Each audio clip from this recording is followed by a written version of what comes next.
Hello friends, तो guys इस video में मैं आपको बताने वाला हूं कि पाइलिंग किस तरीके से की जाती है। उसका पूरा प्रोसीजर आपको बताऊंगा, जो कि मैं प्रैक्टिकली वीडियो भी निकाल के रखा हूं, वो भी आपको शेयर करूंगा। तो थ्योरेटिकल यानी कि मैं आपको समझाऊंगा भी और साथ में आपको वीडियो भी दिखाऊंगा कि किस तरीके से पाइलिंग की जाती है, पूरा पाइलिंग का प्रोसीजर कैसा होता है, इसमें हमें किस किस पॉइंट का हमें ध्यान रखना रहता है, किस तरीके से आप पाइलिंग करेंगे साइड पे, वो सारी चीज़ आपको डिटेल में बताने वाला हूँ। तो गाइस इस वीडियो में आप एंड तक बने रहे।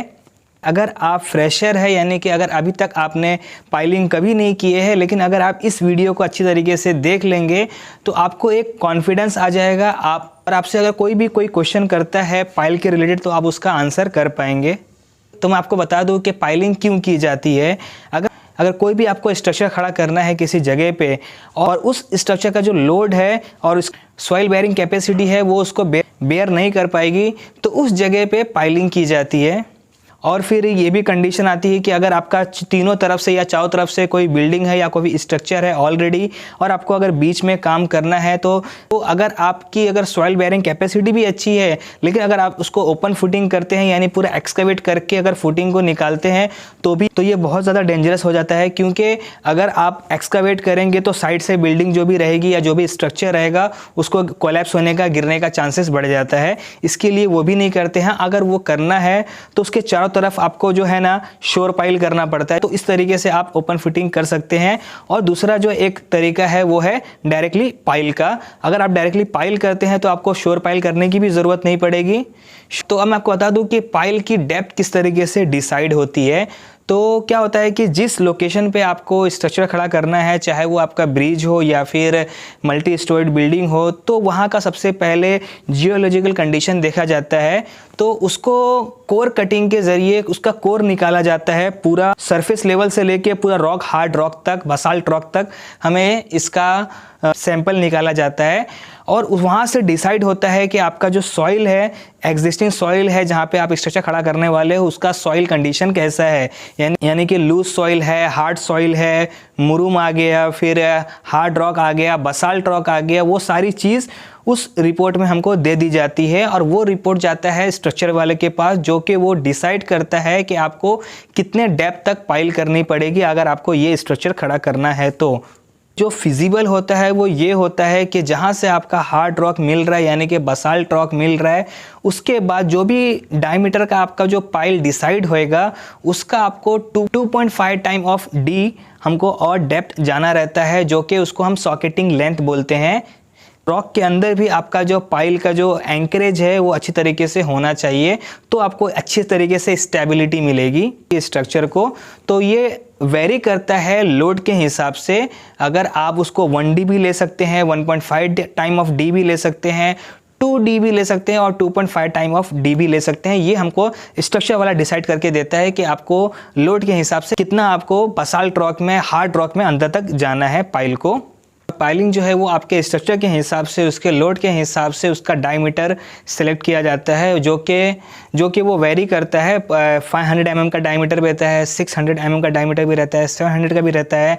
और अगर आप और हैवी स्ट्रक्चर में जा रहे हैं तो वो 1 मीटर या 1.2 मीटर का भी डायमीटर रहता है और 1.6 मीटर का भी डायमीटर रहता है। तो वो डिपेंड करता है कि जो स्ट्रक्चर वाला है वो आपको क्या रिकमेंड कर रहा है। ओके, अब आपको मैं बता दूं कि अब आपको क्या करना पड़ता है। फिर क्या होता है कि जो आर्किटेक्ट जो है वो हमको पाइलिंग का पॉइंट देता है, किस पॉइंट पे आपको पाइलिंग करना है। वो पॉइंट हम सर्वेयर की हेल्प से पॉइंट आउट करते हैं एक्चुअल साइट पे। और ये जो आपको जो मशीन दिख रही है, इस मशीन की हेल्प से उस पॉइंट पे, उस जगह पे पाइलिंग की जाती है। तो इस मशीन की जो कैपेसिटी है, इसकी जो लेंथ वाइज जो आपको बोलूं कि आप इस मशीन से 50 to 60 मीटर तक आप इसको पाइलिंग कर सकते हैं ज़मीन के नीचे इतनी इसकी कैपेसिटी होती है। आपको मैं बता दूं कि वो जो पॉइंट आपको जो मिल जाएगा उस पॉइंट पे ये जो मशीन है ऑगर की हेल्प से उसको कटिंग करना शुरू करेगा। ये जो कटिंग जो कर रहा है उसको ऑगर बोलते हैं। जो सबसे बॉटम पार्ट रहता है उसको ऑगर बोलते हैं और उसके ऊपर जितनी भी लंबी जो है ये जो दिख रही है इसको कैली बोलते हैं। तो जो ऑगर है वो ऑगर भी जिस डायमीटर का आपको पाइल चाहिए उसके हिसाब से ये ऑगर फिट किया जाता है। इसका ऑगर का इतना अच्छा सिस्टम है कि वो कटिंग करते हुए नीचे जाता है और जो इसका जो गैप है कटिंग का उसके अंदर मिट्टी पूरा फंस जाता है, जबकि और वो उसको वो बाहर निकाल के रिवर्स डायरेक्शन में उसको चलाता है तो पूरी मिट्टी को वो बाहर गिरा देता है। तो इस तरीके से इसका प्रोसीजर रहता है और इस तरीके से ये कटिंग करते जाता है। जितनी भी डेप्थ आपको चाहिए उतना डेप्थ ये जाता है और इसका जो डिस्प्ले रहता है डिस्प्ले में भी दिखाता है कि अभी तक कितना मीटर जा चुका है और कहाँ से हार्ड रॉक लग रहा है वो भी इसके अंदर इंडिकेट कर देता है इस मशीन के अंदर। जब ये पूरा कटिंग कर देता है, कटिंग करने के साथ साथ एक ये प्रॉब्लम आती है कि हो सकता है कि वो कटिंग करते जा रहा हो और उसके जो पाइलिंग का जो डायमीटर है उसके आजू बाजू का भी जो मिट्टी है वो भी गिरते जा रहा है। तो उसको रोकने के लिए एक बेंटोनाइट पाउडर आता है, उसका स्लरी बना के उसको छोड़ा जाता है ताकि जो भी वो मिट्टी है उसको वो रोक सके। एक बेंटोनाइट होता है और दूसरा होता है पॉलीमर। तो दोनों में से कोई भी आप कर सकते हैं। और साथ ही साथ जैसे ही वो नीचे जाएगा और जैसे ही हार्ड रॉक मिलता है तो हार्ड रॉक का वो सैंपल भी बाहर निकाल के देता है। उस सैंपल को भी आपको संभाल के रखना है और जो जियोलॉजी वाला है और जो स्ट्रक्चर वाला है उसको ये दिखाया जाता है कि हम इतने डेप्थ तक पहुँचे हैं और इतने डेप्थ में इस तरीके का रॉक हमें मिल रहा है। पाइलिंग पॉइंट का जो नेम रहता है उसके हिसाब से अलग अलग उसका सेक्शन बना के उसको जमा किया जाता है ताकि हम उसको दिखा सके और अपने रिकॉर्ड में रख सके। अब पूरा पाइलिंग हो जाएगा यानी कि जितना डेप्थ उसको रिक्वायर्ड है, हो सकता है वो 10 मीटर का हो या 15 मीटर का हो या फिर 30 मीटर का हो।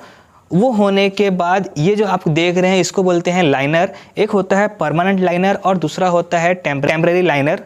तो इसको लगाते हैं और कास्टिंग करने के बाद इसको निकाल देते हैं। और परमानेंट में क्या होता है कि इसको हम लगा के अंदर ही छोड़ देते हैं वो और इसको कास्ट कर देते हैं, इसको हम निकालते नहीं हैं तो वो परमानेंट हो जाता है। जो दिख रहा है आपको ये टेम्परेरी लाइनर है और इसकी जो लेंथ होती है वो अप्रॉक्सीमेटली 6 मीटर तक 7 मीटर तक की इसकी लेंथ होती है। उसको जो पाइलिंग किए हुए उसके अंदर उसको डाल देते हैं। डालने के बाद बकेट की हेल्प से, ये जो आप देख रहे हैं ये बकेट है, तो बकेट की हेल्प से नीचे तक जाती है और जितनी भी जो मिट्टी रहती है, जो गिरी हुई रहती है, जो बीच में फंसी हुई रहती है, जो नीचे सेटल हुई रहती है, उसको पूरा उठा के वो बाहर लाता है। पाइलिंग जो है वो पूरा क्लीन होना चाहिए, उसके अंदर कोई भी बीच में मिट्टी उट्टी या कुछ भी ऑब्स्टेकल, कुछ भी ऑब्स्ट्रक्शन नहीं होना चाहिए। तो ये निकालने के बाद पाइलिंग के डायमीटर के हिसाब से अगर ऑलमोस्ट मैं आपको बता दूं तो उसका जो कवरिंग रहता है वो 75 mm का रहता है। हो सकता है ये वेरी कर सकता है वो स्ट्रक्चर के हिसाब से और उसके RCC इंजीनियर के हिसाब से। तो एक एवरेज मैं आपको बता दूं कि 75 mm का कवर रहता है, उसके हिसाब से पाइलिंग का केज बनाया जाता है। ये जो आप देख रहे हैं ये पाइलिंग का केज है और वो उसके अंदर डाला जाता है स्टील को। स्टील जब पूरा अंदर चले जाएगा उसके बाद कॉन्क्रीटिंग करनी रहती है। तो कॉन्क्रीटिंग करने के लिए ये जो आप देख रहे हैं इसकी हेल्प से कॉन्क्रीटिंग की जाती है, जो कि आगे का जो आप देख रहे हैं वो फनल टाइप का है यानी कि बकेट टाइप का है और नीचे जो है वो 200 mm का रहता है उसका जो डायमीटर, जिसको ट्रिमी पाइप बोलते हैं। तो ट्रिमी पाइप की हेल्प से पाइल को कास्ट किया जाता है। तो इसका भी एक रीज़न है कि अगर आपने केज डाल दिए और डायरेक्टली कंक्रीट कर दिए तो क्या होगा, जितने भी नीचे कुछ मिट्टी होगी या कुछ भी पानी होगा या तो वो डायरेक्टली वो नीचे ही रह जाएगा, वो ऊपर नहीं आ पाएगा। और जिससे आप जब टेस्ट करवाएंगे पाइल का तो आपको जो कैपेसिटी मिलनी चाहिए वो आपको नहीं मिलेगी। इसलिए ये ट्रिमी पाइप की हेल्प से किया जाता है। जिस लेंथ तक आपने पाइलिंग किए हैं उससे आपको अप्रॉक्सीमेटली 400 से 500 mm तक आपको उसको ऊपर रखना है, ताकि जब उसमें जब कंक्रीट जाएगा तो वो डायरेक्टली तो वो नीचे की जितनी भी सॉइल है या वाटर है उसको वो ऊपर ढकेलेगा। तो इस तरीके से ऊपर से कंक्रीट करते जाएंगे और नीचे से जो है मिट्टी वाला मटेरियल है वो ऊपर आते जाएगा। तो आपको जो रिक्वायर्ड लेंथ है उससे आपको अप्रॉक्सीमेटली 600 से 700 mm तक एक्स्ट्रा पाइल को भरना रहता है। उसका भी एक रीज़न है। क्या होता है कि जब आप नीचे कंक्रीट करते हैं तो उसका जो मिट्टी में जो लगा हुआ मटेरियल है वो पूरा ऊपर आ जाता है, जो कि वो वीक रहता है। तो जब हम पाइल पूरा कास्ट कर देंगे, जब हम उसको एक्सकावेट करेंगे तो पाइल को हमें चिपिंग करनी पड़ती है, ताकि ख़राब मटेरियल है जो मिट्टी जिसके अंदर मिक्स हो गया है उसको हम तोड़ के निकाल देते हैं। तो इसलिए हम उसको थोड़ा 600 से 700 mm ज़्यादा कास्ट करते हैं ताकि हम उसको तोड़ सके। जैसे आपका पूरा कंक्रीटिंग हो गया तो आपको अप्रॉक्सीमेटली आधा घंटे तक रुकना है और उसके बाद जो लाइनर है उसको निकाल देना है, क्योंकि वो टेम्परेरी लाइनर है। अगर आप उसको छोड़ देंगे तो वो फंस जाएगा, उसको आप फिर बाद में निकाल नहीं पाएंगे। तो जैसे ही थोड़ा सेट हो जाता है कंक्रीट तो उसी के बीच में हमें वो लाइनर को निकालना पड़ता है। तो ये पूरा प्रोसीजर है पाइलिंग करने का। अब जब ये पाइलिंग हो जाती है तो उसके बाद हमें इसको फिर पाइल कैप करना पड़ता है। पाइल कैप यानी कि वो फुटिंग नहीं हो गया लेकिन वो पाइल को पकड़ के रहता है, इसलिए उसको हम पाइल कैप बोलते हैं।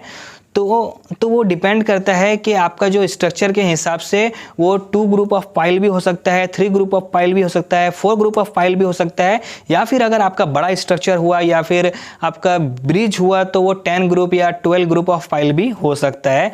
तो इस तरीके से पूरा ग्रुप बनता है और उसका फिर एक फुटिंग बनाया जाता है जिसको पाइल कैप बोलते हैं। तो वो गाइस इस तरीके से पाइलिंग की जाती है। अगर कुछ पॉइंट रह गया है तो आप कमेंट में पूछ सकते हैं, मैं उसका आंसर कर दूंगा। जितना हो सका मैंने आपको इसमें एक्सप्लेन करने की कोशिश किया है। आई होप गाइस आपको ये वीडियो अच्छी लगी होगी, तो इसे लाइक कर दे, शेयर कर दे, और आप मेरे चैनल पर नए हैं तो इसे सब्सक्राइब कर दे। तो चलिए गाइस मिलते हैं नेक्स्ट वीडियो में।